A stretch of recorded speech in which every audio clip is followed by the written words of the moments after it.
Con su venia, presidente Sauri, voy a presentar las reservas a los artículos 10, 110, 116,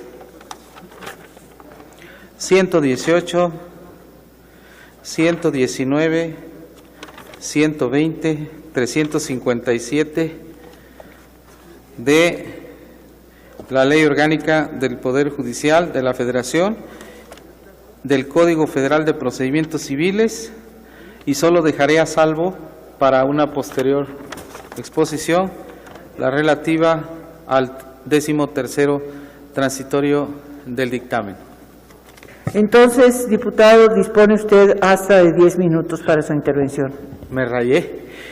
Absolutamente, pero acuérdese que no es acumulable el tiempo. Pues. Bueno, gracias, presidente Sauri. Diputadas y diputados, en el artículo 110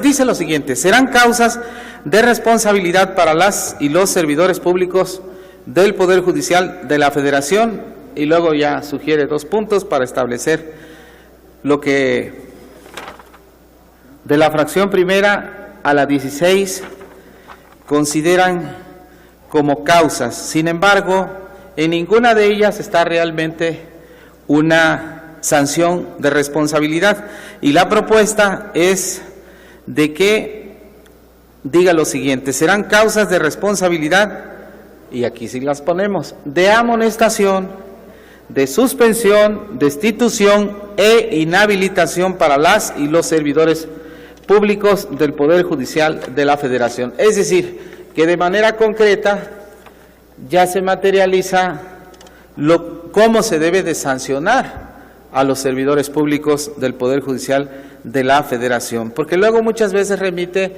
a la Ley de Responsabilidad de los Servidores Públicos, y esta es ambigua. La Ley Orgánica del Poder Judicial de la Federación debe establecer cuáles son en específico las causas de responsabilidad en estos asuntos que en lo posterior voy a exponer. Luego, en el artículo 116 anuncia el dictamen las facultades de los órganos competentes para imponer sanciones por causas de responsabilidad no graves, y dice que prescribirán en 3 años contados a partir del día siguiente al que se hubiere cometido las faltas o a partir del momento en que hubiesen cesado. Y luego habla de la prescripción de las faltas graves. Y en el párrafo donde se hace la propuesta dice lo siguiente: en ningún caso en los procedimientos de responsabilidad administrativa podrá dejarse de actuar por más de 6 meses sin causa justificada. Y añade, esto que dice, yo propongo suprimirlo. Dice: en caso de actualizarse dicha inactividad, se decretará a solicitud del presunto responsable la caducidad de la instancia. Y propongo, la autoridad sustanciadora deberá impulsar el procedimiento, siendo improcedente en cualquier caso la caducidad de la instancia. La caducidad de la instancia, les comento, compañeras y compañeros, es un instrumento jurídico que está establecido regularmente en las leyes de carácter procesal civil.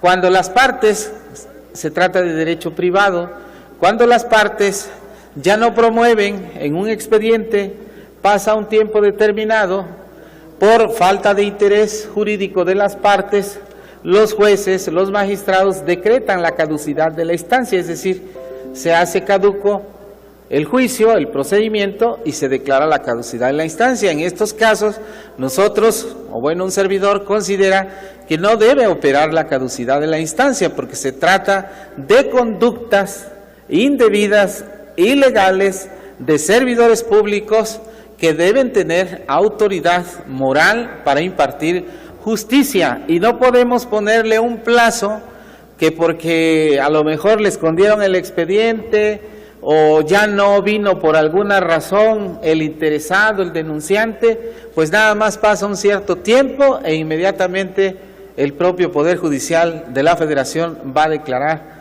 una caducidad de la instancia. Yo propongo que no se dé la caducidad de la instancia, que siga abierto el expediente. Si ya al rato nadie le mueve, pues ahí se hará antiguo el expediente, pero no establecer la caducidad de la instancia, porque es una salida, es una vía para que el responsable, el que pueda ser sancionado, el servidor público deshonesto, corrupto, no se le sancione y al final se le cubra con un manto de impunidad.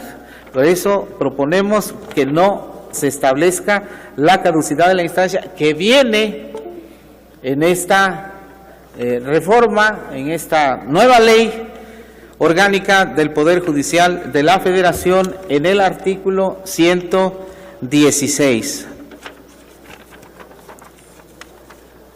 Ahora, en el artículo 118, nosotros proponemos que tratándose de juezas, jueces, magistradas y magistrados, la destitución, dice aquí, solo procederá en los casos siguientes. Establece dos hipótesis, yo agrego una tercera. Las dos dicen: cuando incurra en una causa de responsabilidad grave en el desempeño de sus cargos.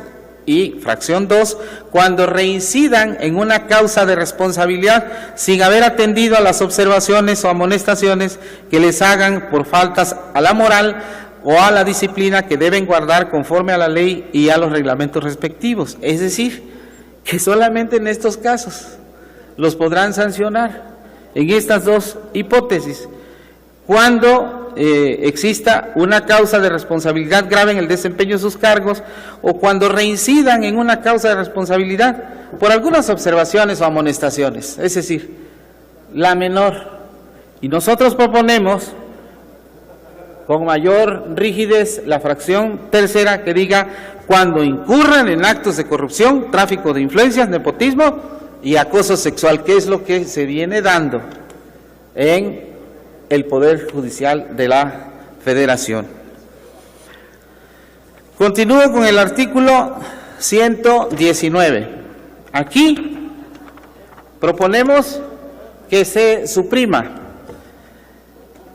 con independencia, dice, de si el motivo de la queja da o no lugar a responsabilidades la o el presidente de la Suprema Corte de Justicia de la Nación o el Consejo de la Judicatura, según corresponda, dictará las providencias oportunas para su corrección o remedio inmediato, y si de la propia queja se desprende la realización de una conducta que pudiera dar lugar a responsabilidad, dará cuenta al Pleno del órgano que corresponda para que proceda en los términos previstos en este título. No le podemos dar a una sola persona la facultad de determinar una sanción o de eximirlo de alguna responsabilidad. Eso sería completamente absurdo. Lo mismo en el caso del artículo 120 y concluyo.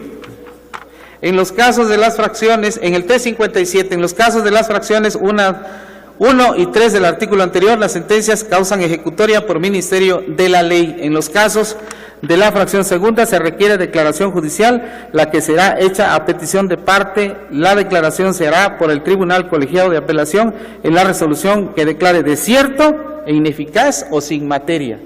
Es distinto prever si es desierto, ineficaz o sin materia. Cada una de estas acepciones tiene su propia aplicación.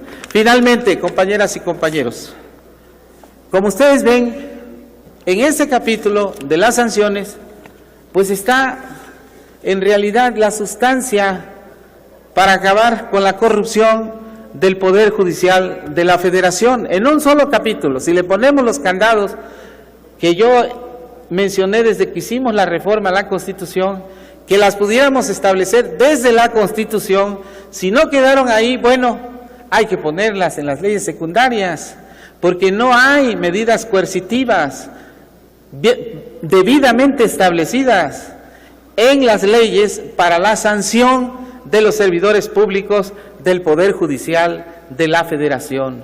Sin estas precisiones, pues los van a remitir a la Ley de Responsabilidad de los Servidores Públicos, donde dicen que la falta de probidad, la falta de honestidad y todas esas cuestiones que son difíciles de demostrar en un procedimiento de carácter administrativo, donde además ni siquiera dan la oportunidad del denunciante que pueda impugnar esas resoluciones que se dicten en esos procedimientos, porque esa es otra.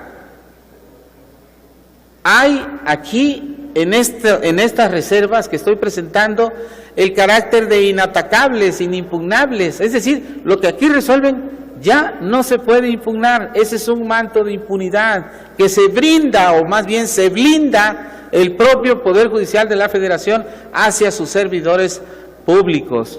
Como ven, insisto, hay muchísima materia para atender la sustancia de las reservas de la reforma que estamos llevando a cabo, y no todo es el 10º transitorio al que tanto le han dedicado su tiempo los de la derecha. Pero bueno, siendo el caso, me reservo el artículo también 10º transitorio, por si quieren debatir más al rato, estamos dispuestos. Es cuanto. Muchas gracias, presidente. Gracias, diputado Cayetano García.